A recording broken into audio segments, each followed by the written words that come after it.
Lord. Greetings in Jesus name. ప్రభు నామమున మీకు శుభమవునుగాక. మన తండ్రి అయిన దేవుని నుండి, ప్రభు అయిన యేసుక్రీస్తు నుండి, పరిశుద్ధాత్మ దేవుని ఒక నడిపింపు వలన ఆయన మనలో ఉండి నడిపించుట దేవుని చిత్తమైనది కనుక తండ్రి, కుమార, పరిశుద్ధాత్మ దేవుని నామమున మనకు ఆశీర్వాదములు కలుగుచు ఉన్నవి. దేవుని నామమునకి మహిమ కలుగును గాక. దేవుని ప్రియమైన ప్రజలారా, అందరూ బాగున్నారా? మరి ఈ లోకములో మనము ఎన్నో బాధలను, దుఃఖములను, వేదనలను అనుభవించాల్సి వస్తూ ఉంటున్నది. వాతావరణంలో మార్పు కలిగితే అనేకుల శరీరంలో బలహీనతలు కలుగుతూ ఉన్నాయి. వైరల్ ఫీవర్ అని ఇంకా రకరకములుగా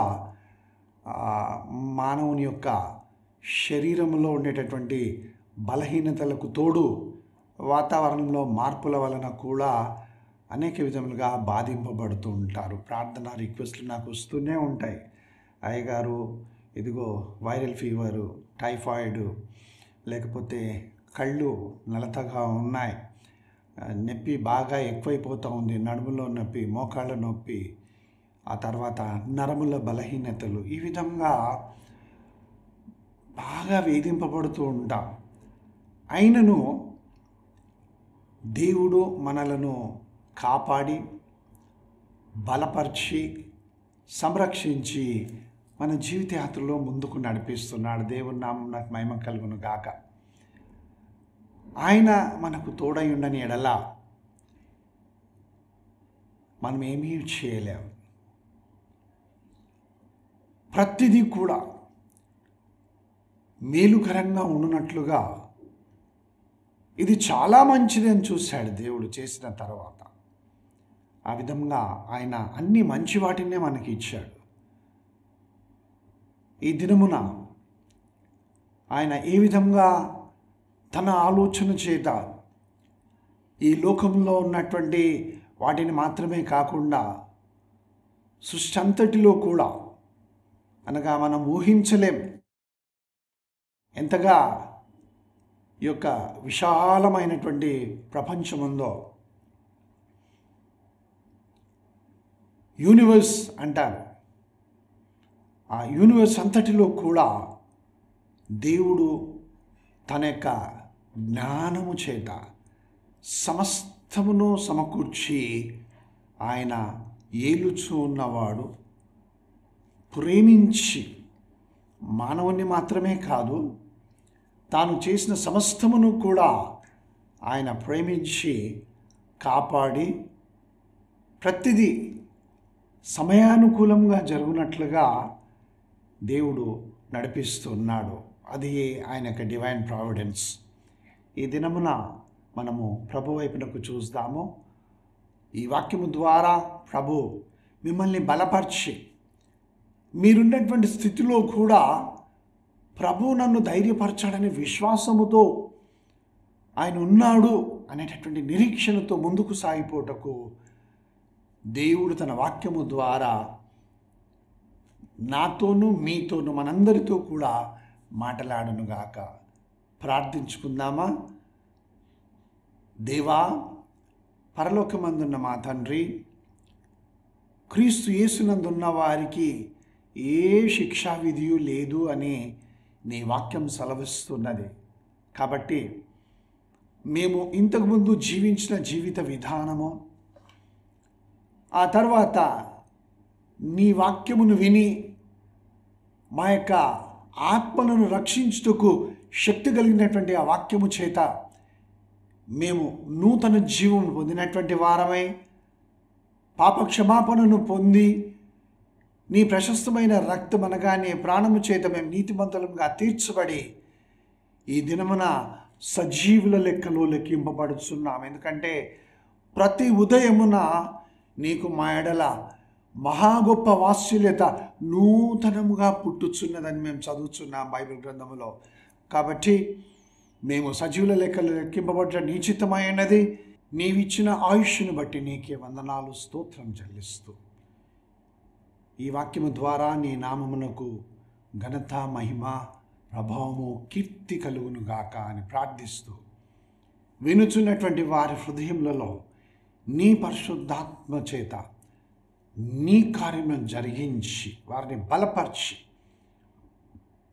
దుఃఖములో ఉన్న వారి కన్నీటిని తుడిచివేసి, బలహీనులను బలపరిచి, మార్గము తప్పి పోవడానికి సిద్ధంగా ఉన్నటువంటి వారిని మరలా మార్గంలోనికి తీసుకుని వచ్చి సరైన మార్గంలో నీ మార్గం నందు నడిపించు, ఆశీర్వదించమని, ఎవరైతే తమ నమ్మకమును కోల్పోతూ ఉంటున్నారో వారిని మరలా బలపరిచి, ఇదిగో నేను నీ చేయి పట్టుకొని ఉన్నాను, నిన్ను విడువని ఎడబాయిని దేవుడను, నీకు సహాయం చేసేదనని నీ కుడి చేతిని పట్టుకొని నేను నడిపిస్తున్నాను అనే ధైర్యమును వారిలో కలగజేసి ఆశీర్వదించమని, దేవుడు నాకు సహాయకుడు, మనుష్యులు నన్నేమీ చేయగలరు, ఈ పరిస్థితులు నన్నేమీ చేయలేవనే విశ్వాసమును కలగ చేయమని యేసునామమున ప్రార్థిస్తున్నాను తండ్రి. Amen, amen. దేవుని ప్రియమైనటువంటి ప్రజలారా, బైబిల్ గ్రంథంలో అపోస్తలుడైన పౌలు రోమీలకు రాసినటువంటి పత్రిక 8వ అధ్యాయము 28వ వచనములో బైబిల్ గ్రంథంలో ఈ విధంగా వ్రాయబడి ఉన్నది. Romans chapter 8 and verse 28. దేవుని ప్రేమించు వారికి, అనగా ఆయన సంకల్పము చొప్పున పిలువబడిన వారికి మేలు కలుగుటకై సమస్తమును సమకూడి జరుగుచున్నవని ఎరుగుదుము. నీకు మేలు కలగాలని, నాకు మేలు కలగాలని, నీ కుటుంబాలకు మేలు కలగాలని, నా కుటుంబానికి మేలు కలగాలని, మనందరి కుటుంబాలను దేవుడి విధంగా కాపాడి సంరక్షించి పరామర్శిస్తూ ప్రతి అవసరతను తీరుస్తూ ఆయన మనలను పోషిస్తూ నడిపిస్తున్నటువంటి తండ్రి అయిన దేవుడై ఉన్నాడు. అందుని బట్టి దేవునికి మనము వందనాలు చెల్లిస్తాం. సమస్తము సమకూడి మేలు కొరకే జరుగుతూ ఉన్నవి. కీడు కలుగచేయువాడు కాదు దేవుడు. ఈ లోకాధికారి కీడును కలుగజేస్తాడు. కీడును కలుగజేసి దేవుడు ఎందుకు ఇలా చేశాడని మళ్ళీ వాళ్ళే అడుగుతారు. కనుక నష్టము, బాధ, రోగము, దుఃఖము, ఆయాసము, మానసిక కృంగుదల, ఒకరిని చూసి ఓర్వలేకపోవడం, సంతోషముతో ఉన్న దానిని అనుభవించలేకపోవడం, ఇవన్నీ కూడా ఈ చీకటి అంధకారముతో నిండినటువంటి ఈ చెడ్డ దినములలో ఈ లోకాధికారి మానవునికి తీసుకొని వచ్చి భ్రష్టత్వంలోనికి నడిపిస్తున్నాడు. అనగా దేవునిని ఎరిగి ఉండి కూడా, దేవుని యొక్క ప్రేమను రుచి చూచి పరలోక సంబంధమైనటువంటి ఈవులు వరములను పొంది ఉండి కూడా దేవునిని విడిచి మరలా ఈ లోకపు ఆశలకు లొంగిపోయేటటువంటి వాళ్ళు, దేవునిని విసర్జించి ఈ లోకంలో ఉన్నటువంటి వాటిని వారి ఇష్టానుసారంగా ఆశించి వాటితో జీవించేటటువంటి వారే భ్రష్టత్వము లోనైనటువంటి వారు. గనుక ఈ సమయంలో మనకు సమస్తమును సమకూడి మేలు కొరకై జరుగుతున్నవని మనము ఎరిగి ఉంటున్నాం. దేవుని ప్రియమైన ప్రజలారా, మనకు ఏదైతే కలిగి ఉంటామో, ఏదైతే మనము సంపాదిస్తూ ఉంటామో వాటిని బట్టి మనము తృప్తి పొంది ఉండాలి, తృప్తి పడాలి. అనేకులు ఆ విధంగా తృప్తి పడకుండా వారు ఏం చేస్తున్నారనంటే ఇంకా ధనమును సంపాదించుకోవాలి, నేనున్న స్థితి కంటే ఇంకా త్వరగా అలా పైకి వెళ్ళిపోవాలి. ఇది మానవుని యొక్క దురాశ అనొచ్చు. చూడండి, మనం ఒక పాత్రలో చల్లటి నీళ్ళు మనము వేడి చేయడానికి ఆ యొక్క స్టవ్ మీద కానీ పొయ్యి మీద కానీ లేకుంటే హీటర్ కానీ వేసినప్పుడు వెంటనే కావు, సమయం తీసుకుంటుంది. ఆ నీరు అనగా ఎలక్ట్రికల్ పవర్ ద్వారా ఏదైతే హీట్ జనరేట్ అవుతుందో ఆ హీట్ను గ్రహించి ఆ చల్లదనము ఈ నీటిలో నుంచి పారద్రోలబడాలి. ఆ చల్లదనము స్థానంలో వెచ్చదనము తర్వాత మరిగేటట్లుగా కావాలి. దానికి సమయం పడుతుంది. మనము సృష్టిని చూస్తే అర్థం చేసుకోలేమా? ఏది వెనువెంటనే జరగదని అనుకోగానే జరిగిపోదని. గనుక ఈ సమయం లోపల నేను ఒక వాక్యమును చూపిస్తున్నాను. అపోస్తలుడైన పౌలు తిమోతికి వ్రాసినటువంటి మొదటి పత్రిక 6వ అధ్యాయము 9-10 వచనాలను నేను చదువుతున్నాను. The first episode of Saint Paul to Timothy, chapter 6 verses 9 and 10 Bible గ్రంథములో ఈ విధంగా వ్రాయబడి ఉన్నది. ధనవంతులవుటకు అపేక్షించువారు శోధనలోను ఉరిలోను అవివేకయుక్తములను హానికరములైన అనేక దురాశల్లోనూ పడుదురు. అట్టివి మనుషులను నష్టంలోను నాశనములోను ముంచివేయును. ధనవంతులవుటకు అనేకులు ఈ విధంగా శోధనలో పడుతున్నారు, నష్టంలో పడుతున్నారు, బాధలలో పడుతున్నారు. ఎన్నో వాళ్ళు సహించలేనంతగా వారి యొక్క హృదయము మనస్సు నింపబడి ఉంటుంది. అనేకులు మోసం చేసి డబ్బు సంపాదించడానికి ఉద్యోగాలను మేము నీకు ఆ పలానా దేశంలో మేము మీకు ఇస్తాము, మీరు ఇంత డబ్బు కట్టండి, లేకపోతే ఈ విధంగా మీరు చేయండి అని అనేకమైనటువంటి వాటిని చూపిస్తూ వారు మోసం చేస్తున్నారు. ఇచ్చిన వాళ్ళు మోసపోతున్నారు. కానీ ఆ తర్వాత ఎవరైతే ఇలా మోసం చేసి డబ్బును సంపాదించారో వారు పట్టుబడితే వారి కుటుంబం యొక్క పేరు ప్రతిష్టలు ఏం కావాలి? ఆ ధనమంతా కూడా ఏమైపోతుంది? మళ్ళీ ఒకవేళ అతడు చేసినది నిరూపించబడితే జైలుకు కూడా వెళ్ళాల్సి వస్తుంది కదా. ఎంతోమంది ఈ విధంగా వారి ముఖము నల్లగైపోయింది అంటారు. ఆ విధంగా మోసం చేసి అకౌంట్స్ని తారుమారు చేసి వారు ధనమును సంపాదించుకోవాలని, రాత్రికి రాత్రే ధనవంతులైపోవాలని ఆశపడి ఎన్నో స్కీమ్స్ను తయారు చేసుకొని చివరికి వారు పూర్తిగా నష్టపోయారు. కనుక దేవుని వాక్యం ఏమంటుందంటే, ఎందుకనగా ధనాపేక్ష సమస్తమైన కీడులకు మూలము, కొందరు దానిని ఆశించి విశ్వాసము నుండి తొలగిపోయి నానా బాధలతో తమ్మును తామే పొడుచుకొనిరి. ధనాశ విశ్వాసిని దేవుని యందలి విశ్వాసములో నుంచి తొలగిపోయేటట్లుగా చేస్తుంది. ఎందుకంటే దేవుడు ఎప్పుడు కూడా నీ విధంగా ఇతరులను మోసం చేసి సంపాదించు, ఇతరులను అన్యాయం చేసి సంపాదించు, లేకుంటే ఈ వక్ర మార్గంలో వెళ్ళి ఉద్యోగం సంపాదించుకో, లేకుంటే ఈ విధంగా ధనం సంపాదించడానికి ఒక లేని కంపెనీని ఉన్నట్లుగా చూపించు, దేవుడు ఎప్పుడు చెప్పలేదు. మరి అన్యాయంగా ధనం సంపాదించాలి అని అంటే దేవుని విశ్వాసం ఉంచితే వారు ఆ పని చేయలేరు. కనుక వాళ్ళు ఏం చేస్తారంటే దేవుని విశ్వాసమును వదిలిపెట్టేసి వారు ఈ లోక సంబంధమైనటువంటి ఆశలు ఆలోచనలతో వారు తమ్మును తామే పొడుచుకుంటారు. అంటే బాధ, వేదన, కష్టం, దుఃఖం.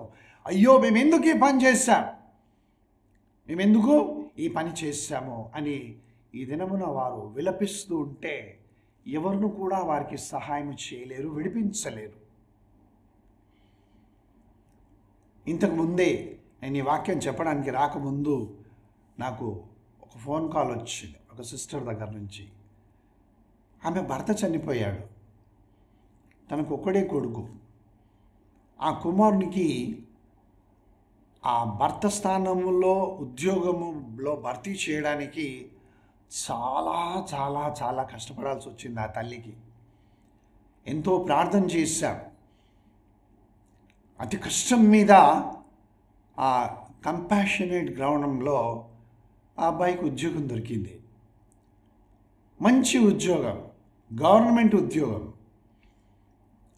ఆ తర్వాత పెళ్ళయింది, కూతురు. వాళ్ళు చాలా ఆత్మీయులు. అనేక సంవత్సరాలుగా 20 సంవత్సరాలుగా వారు ప్రార్థనలో మాతో పాటు ఏకీభవిస్తూ ప్రార్థనకు వస్తూ ఉంటారు నా దగ్గరికి.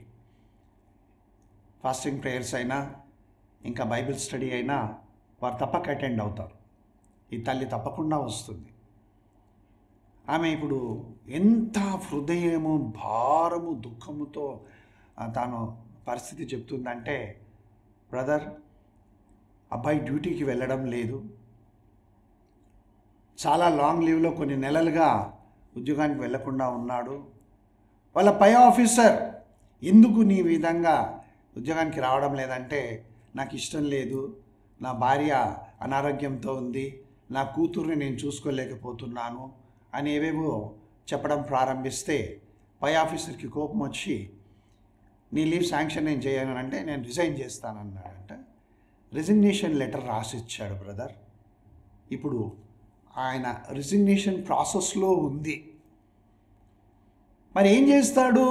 ఎందుకు ఉన్న ఉద్యోగాన్ని, గవర్నమెంట్ ఉద్యోగాన్ని అతను వదిలిపెడుతున్నాడంటే, ఇప్పుడు స్నేహితులు చెప్పినటువంటిది, ఇంకా వేరే వాళ్ళు, ఇంకా చాలా సన్నిహితులు ఉంటారు కదా, మనం ఎప్పుడు ఇదే బ్రతుకు బ్రతకాలా, మనకి ఎప్పుడు ఇంతే ఇల్లు ఉండాలా, మనకు కార్లు ఇవి ఉండకూడదా, ఫారిన్ కంట్రీస్లోకి వెళ్తే చాలా బాగుంటుంది కదా అని బాధించేటటువంటి వాళ్ళు ఇక మీరు అర్థం చేసుకోవచ్చు.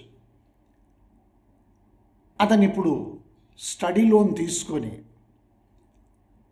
కొన్ని లక్షల రూపాయలు, 50 లక్షలు అవుతాయో 30 లక్షలు, ఎంత అవుతుందో తెలియదు, వేరే దేశంలోకి వెళ్ళి అక్కడ అతను ఒక 3 సంవత్సరాలు 2 సంవత్సరాలు చదువుకొని ఆ తర్వాత ఆయన ఉద్యోగం సంపాదించుకొని ఆ దేశంలో బాగా సంపాదించుకొని నేను గొప్ప ధనవంతుని అయిపోవాలి, మంచి జీవితం నేను జీవించాలనే ఆశ భార్యకు భర్తకు ఇద్దరికి ఉన్నది.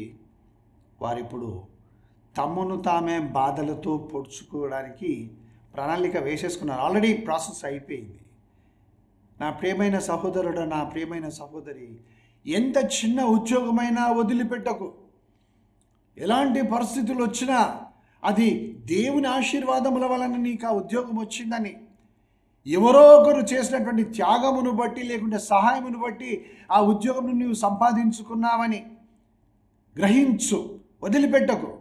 చాలా చిన్న జీతం అండి, ఇప్పుడు నీవు ఆ ఉద్యోగం వదిలిపెడితే ఆ చిన్న జీతం ఉన్న ఉద్యోగం కూడా నీకు రాదు. జాగ్రత్త. దేవుడు ఆశీర్వదించి నిన్ను ఉన్నత స్థితిలోకి తీసుకొని వస్తాడు. కాబట్టి ధైర్యంగా ఉండు. అందుగురించే దేవుని వాక్యము టీచర్ కొహెలెత్ అనగా ప్రసంగి ద్వారా ఈ శ్రేష్టమైనటువంటి మాటలను దేవుడు మాట్లాడుతున్నాడు. ఇలాంటి వారి కొరకే ఈ మాటలు. ప్రసంగి గ్రంథము ఎక్లెసియాస్టస్ 5వ అధ్యాయము 19వ వచనం. ఇది ఎప్పుడు మీరు జ్ఞాపకం ఉంచుకోనండి, బై హార్ట్ చేయండి, కంఠత చేయండి వాక్యాన్ని. బైబిల్ గ్రంథంలో ఈ విధంగా వ్రాయబడింది, మరియు దేవుడు ఒకనికి ధనధాన్య సమృద్ధి ఇచ్చి దాని యందు తన భాగం అనుభవించుటకును, అన్నపానములు పుచ్చుకొనుటకును, తన కష్టాతీతమందు సంతోషించుటకును వీలు కలుగజేసిన ఎడల అతనికి ఆ స్థితి దేవుని ఆశీర్వాదము వలన కలిగినది అనుకొనవలెను. దేవుని నామమునకు మహిమ కలుగును గాక. దేవుని ఆశీర్వాదం అంటే ఏదో బంగారంను సంపాదించుకోవడము, బంగారపు మూటలు మన ఇంట్లో నిండుగా మనుష్యులు కూర్చోడానికి కూడా స్థలం లేనంత ధనము, డబ్బు, బంగారముతో మన ఇల్లంతయు నింపబడి ఉండడము, మనము కూర్చోలేక నిలబడలేక ఆ ఇంట్లో మెసలలేక మనం బాధపడాల్సినటువంటి పరిస్థితుల్లో నిండుగా ధనం చూసుకుంటుంటే ఏం చేసుకుంటాం?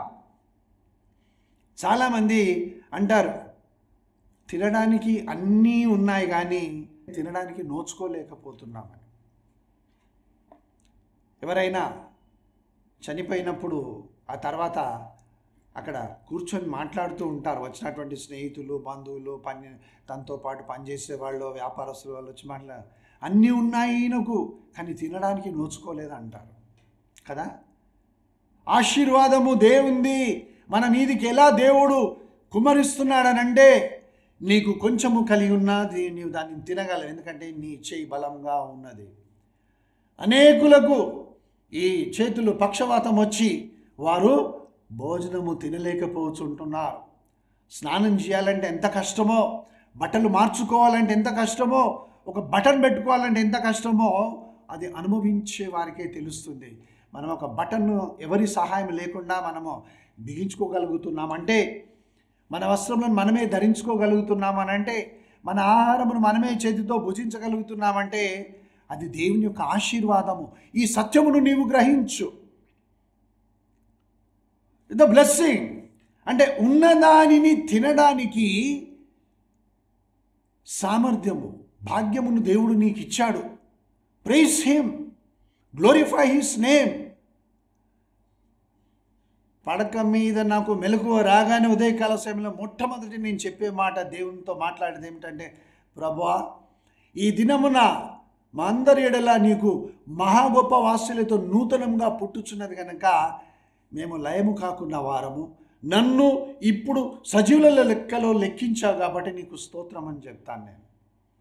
ఎందుకనంటే ఇల్లు కానీ, పనులు కానీ, వస్త్రములు కానీ, ఇంకా ఏమైనా కానీ ప్రాణం లేని వానికి దేనికి పనికిరావు. అవి ప్రాణం ఉన్నా కానీ వాటిని అనుభవించగలిగేటటువంటి ఆశీర్వాదము దేవుడు నీకు ఇచ్చునుగాక. ఒకవేళ నీవు అన్నీ ఉండి కూడా తినలేని పరిస్థితిలో ఉన్నావనుకో, మేము మీటింగ్స్కి వెళ్ళినప్పుడు ఆ ఇంటి వాళ్ళు ఎంతో ప్రేమతో మరి తీపి పదార్థములు ఇంకా కాఫీ అవన్నీ రెడీ చేస్తూ ఉంటారనమాట. అప్పుడు వాళ్ళు అడిగేది ఏమిటనంటే, అక్కడ కూర్చున్న వారందరినీ, మీలో ఎవరికైనా షుగర్లెస్ టీ కావాలా? చాలా బాధ అనిపిస్తుంది ఆ మాట నేను విన్నప్పుడు. కొంతమంది చేయలేపుతారు, నాకు షుగర్ వద్దండి, నేను స్వీట్ తినను. మరి ఏం తింటావు? ఆలోచించుకో. అన్నీ ఉన్నాయి, తినలేకపోతూ ఉన్నావు. దేవునిని అడుగు, ప్రభువా ఈ ఆశీర్వాదము నాకు కలుగ చేయమని అడుగు. అందుకే దేవుడు ఏమంటున్నాడంటే, మీరు ఈ యొక్క నేను సృష్టించినటువంటి సృష్టిని మీరు చూచి నేర్చుకోనండి, చూడుడి అంటూ ఉన్నాడు యేసు ప్రభు. మీరు అడగండి, ఏమి చూడాలి ప్రభువా? ఏమి చూడాలి? చూడుడి అంటున్నావు, ఏమి చూడాలి? ఇదిగో మత్తయి సువార్త 6వ అధ్యాయము 26వ వచనంలో దేవుడు యేసు ప్రభు ఏమంటున్నాడంటే, ఆకాశ పక్షులను చూడుడి, దేవుని నామమున మహిమ కలుగును గాక. ఏం చేస్తాయంటే అవి విత్తవు, కోయవు, కొట్లలో కూర్చుకొనవు, అయినను మీ పరలోకపు తండ్రి వాటిని పోషించుచున్నాడు. మీరు వాటికంటే బహుశ్రేష్ఠులు కారా? Thank and praise him. ప్రభా, మేము ఆకాశ పక్షుల కంటే శ్రేష్ఠులము.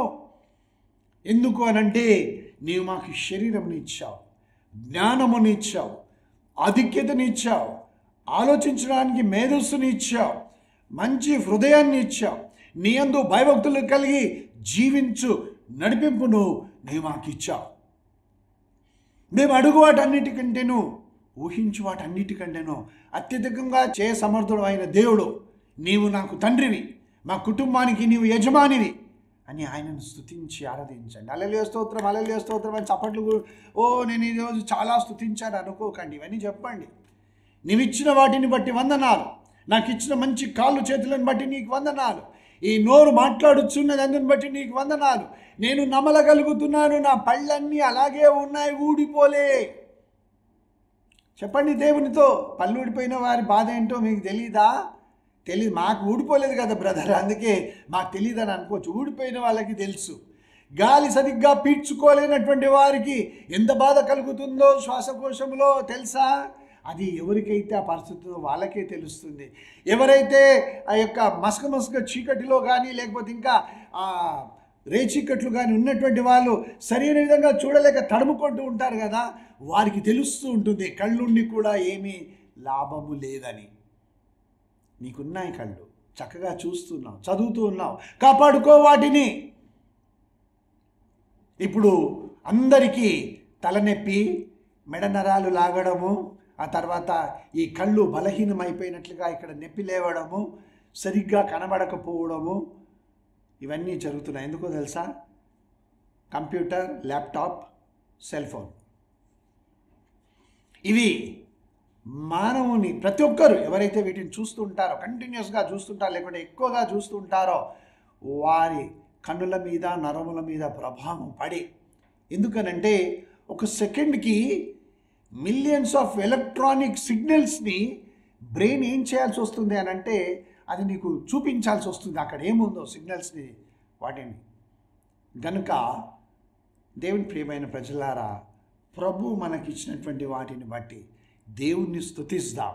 ఆకాశ పక్షులకు దేవుడు పోషిస్తున్నాడు అంటే మనం ఆకాశ పక్షులం కాదు, వాటికంటే బహుశ్రేష్ఠులం. దేవుని యొక్క స్వరూపం మందు ఆయన పోలిక చొప్పున ఆయన మనల్ని నిర్మించాడు. ఈ రూపము, ఈ రెండు కాళ్ళతో నడవడము, మీరు ఒక్కసారి ఆలోచించండి. మానవుడు నిజంగా పుట్టినప్పటి నుంచి 4 కాళ్ళ మీద నడవడం అనేది దేవుడు నిర్ణయించి పెడితే ఏ విధంగా జీవించి ఉండేవాళ్ళం, మన చేతులతో ఏ విధంగా పనిచేసి ఉండేవాళ్ళం ఆలోచించండి. దేవుని యొక్క జ్ఞానం. కాబట్టి ఆకాశ పక్షులను చూచి నేర్చుకోవాలి. ఆ తర్వాత చాలా బలమైనవి కూడా ఆహారము దొరకక అల్లాడిపోతూ ఉంటాయి. కానీ నిన్ను కానీ నన్ను కానీ దేవుడు అలా ఉంచలేదు. దేవుని నామం నాకు మహిమ కలుగును గాక. ఏమిటవి మనం చూద్దాం. 34వ దావీదు కీర్తన 10వ వచనంలో, సింహపు పిల్లలు లేమి గలవై ఆకలి కొనినను యెహోవాను ఆశ్రయించు వారికి ఏ మేలు కొదువై ఉండదు. మళ్ళీ మేలు కొదువై ఉండదు అంటూ ఉన్నాడు. రోమా 8:28లో మేలు కొదవలేదంటూ ఉన్నాడు.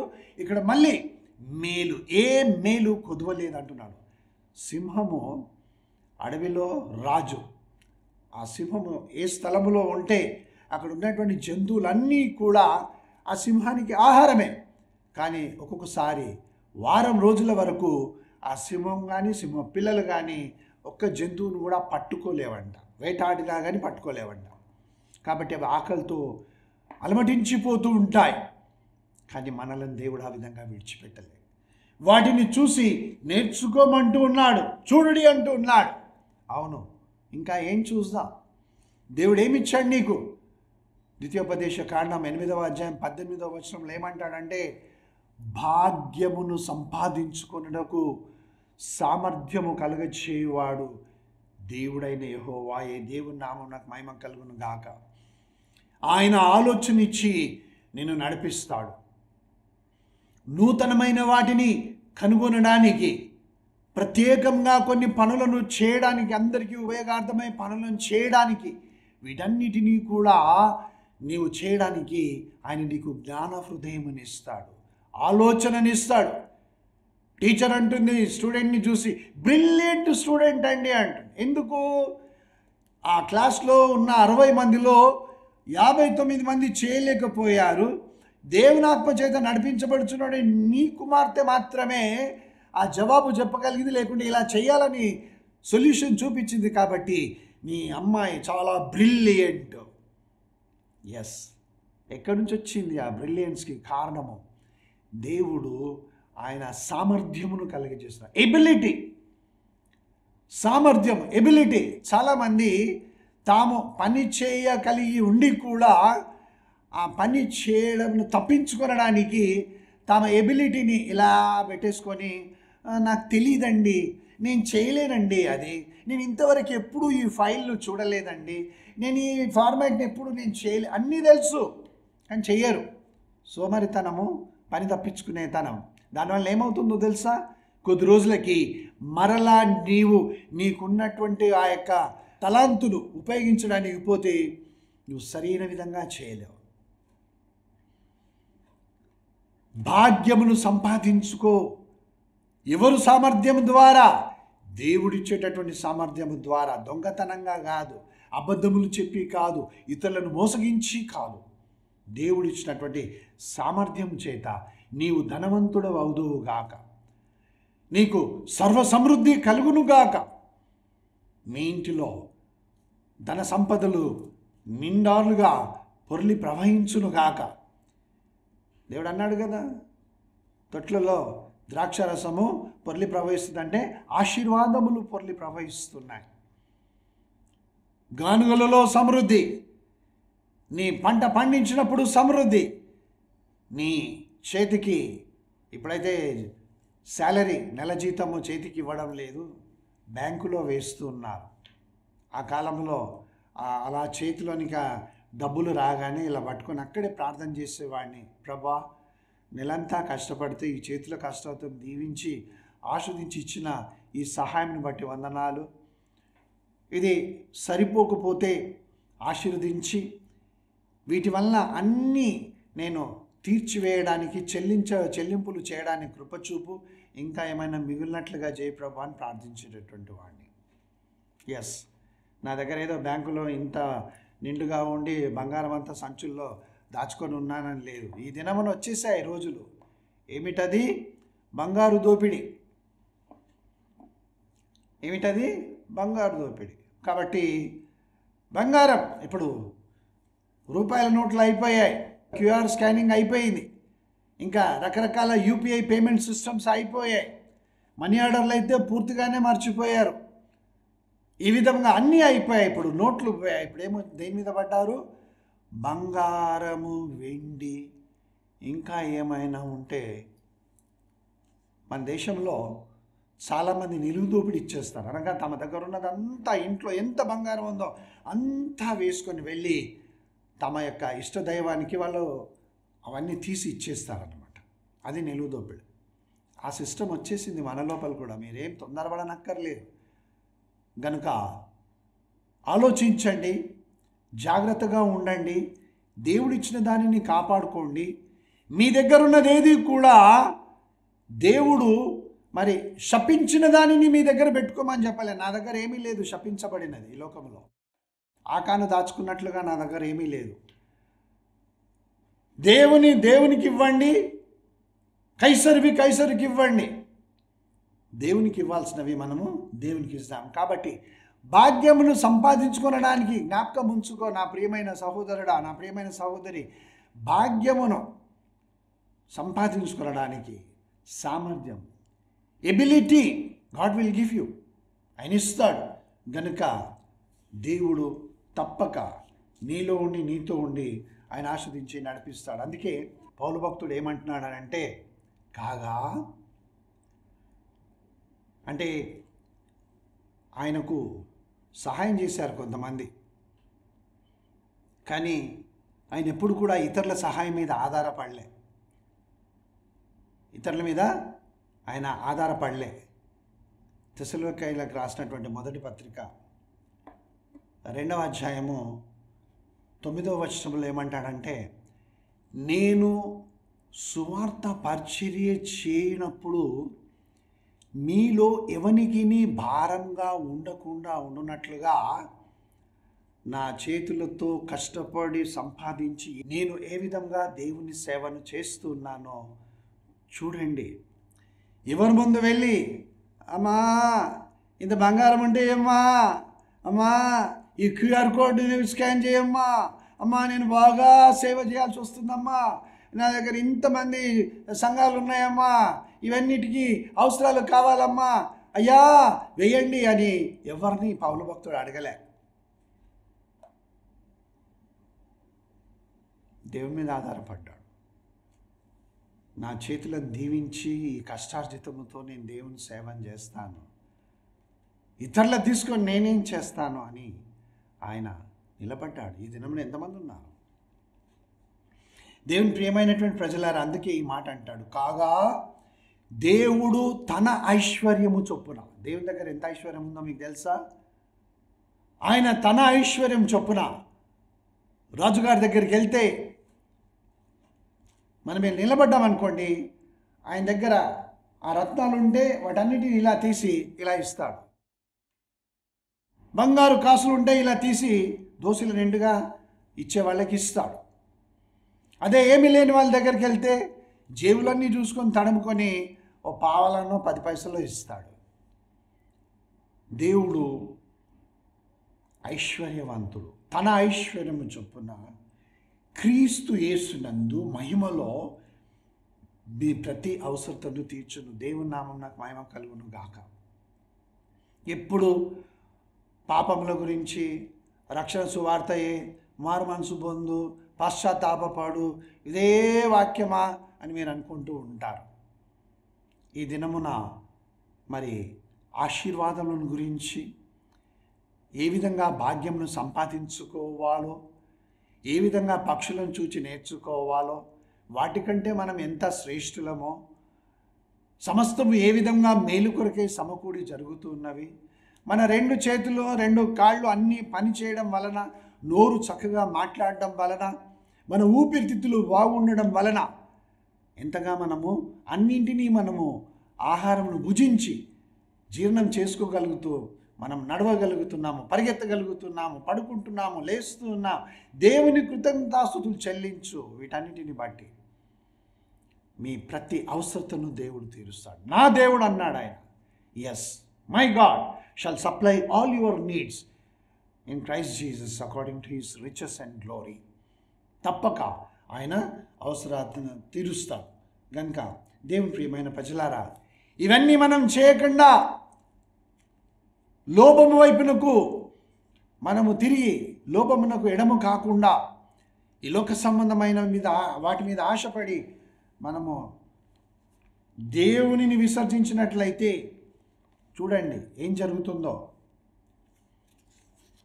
ద్వితీయోపదేశ కాండము 32వ అధ్యాయము 11వ వచనం, డ్యూటరానమీ చాప్టర్ 32 and verse 11.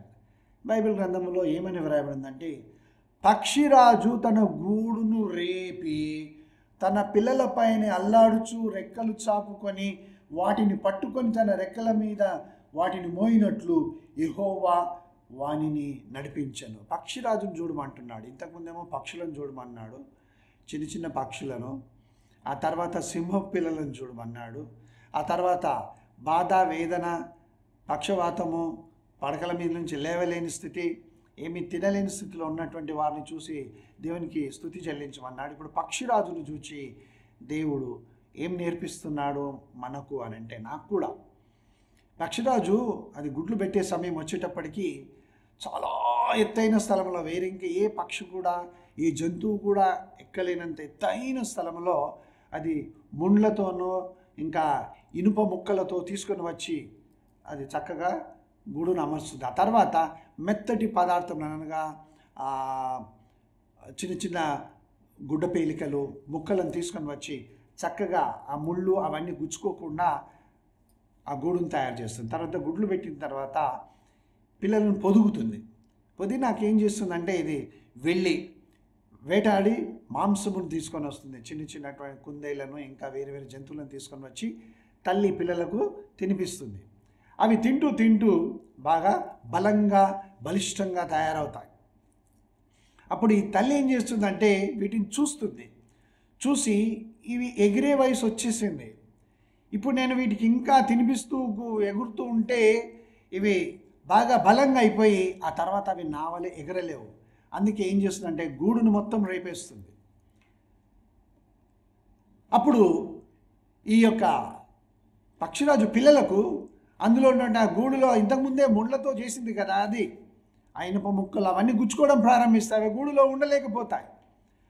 అప్పుడు ఇవి అనుకుంటాయంట పక్షిరాజు పిల్లలు, అయ్యో మా తల్లి మా తండ్రి ఇంతవరకు ఎంతో ప్రేమతో మమ్మల్ని ఎంతో ఆప్యాయంగా చూసుకొని అన్నీ సమకూర్చారే, ఇప్పుడు ఎందుకు ఈ విధంగా చేస్తున్నాయి.